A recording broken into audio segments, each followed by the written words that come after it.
2 दिन पहले हमने आपको मुंबई की एक कहानी दिखाई थी।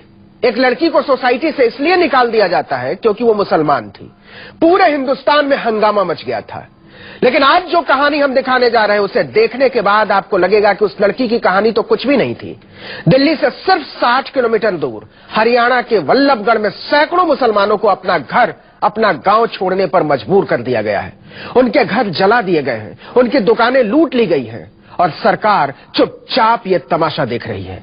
अब 150 से ज्यादा मुसलमान परिवार डर के मारे वल्लभगढ़ थाने में पड़े हुए हैं।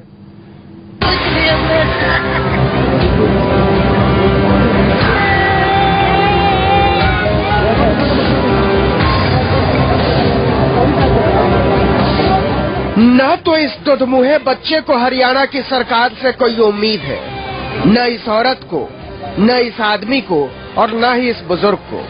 मनोहर लाल खट्टर की सरकार को वल्लभगढ़ के अटाली गांव के कोई 150 मुसलमान परिवारों की घर निकासी से कोई मतलब नहीं। दहशत ऐसी है कि एक भी आदमी घर जाने को तैयार नहीं है। थाने में बैठे हैं, पुलिस ये यकीन दिलाने को तैयार नहीं है कि आप महफूज हैं। जब हमारी मांग पूरी होगी तो देखो चले भी जाने कुछ भी हमें। सरकार ने कोई कार्रवाई नहीं किया, नहीं कोई पुलिस ने पकड़ा था, नहीं कोई सुविधा करी है, नहीं कोई जाने आने की उम्मीद है हमें को। पूरे 1 हफ्ते हो गए जब उपद्रवियों ने अटाली में मुसलमानों के घरों में आग लगा दी थी। पूरे 20 घर कई दिन तक धू धू कर जलते रहे। खट्टर की पुलिस ने सब कुछ बहुत खामोशी से होने दिया था। इंसाफ चाहिए हमें। घर नहीं गए? अभी नहीं गए, हम जब जाएंगे जब इंसाफ मिल जाएगा। इंसाफ चाहिए, जैसे थे हम वैसे होने चाहिए। हमारी गाड़ी फूंक दी, ट्रैक्टर फूंक दिए। इनकी हिम्मत नहीं कि गांव लौटकर देख लें घर का हाल। कहते हैं अभी तो सड़क पर हैं, लौटेंगे तो मारे जाएंगे। सोमवार से ही वल्लभगढ़ थाने में बैठे हैं। छोटे छोटे बच्चे दूध के लिए तरस रहे हैं। खाने का बंदोबस्त कुछ स्वयंसेवी संगठनों के रहमो करम पर, ऊपर से गर्मी ऐसी कि खून भाप बनकर उड़ जाए। हरियाणा के इस हिस्से में न कानून का कोई मतलब है, न सरकार का, न पुलिस का, न फरियाद का और न सुनवाई का। सब कुछ सरकार की नाक के नीचे, आंख के नीचे। लेकिन न मुख्यमंत्री को फर्क पड़ता है, न मंत्रियों को और न बीजेपी वालों को। और जब सरकार को ही फर्क नहीं पड़ता तो अफसरों का क्या है? सैकड़ों बेकसूर लोगों को सड़क पर खड़ा करके चैन की नींद ले रहे हैं। जिस तरह का उस दिन हालात हुए, बहुत बुरा मंजर था हमारी आंखों आगे। छोटे छोटे से बच्चे रजाइयों में, बेडों के नीचे इस तरीके से दुबका दुबका कर जान बचाई है हम लोगों ने।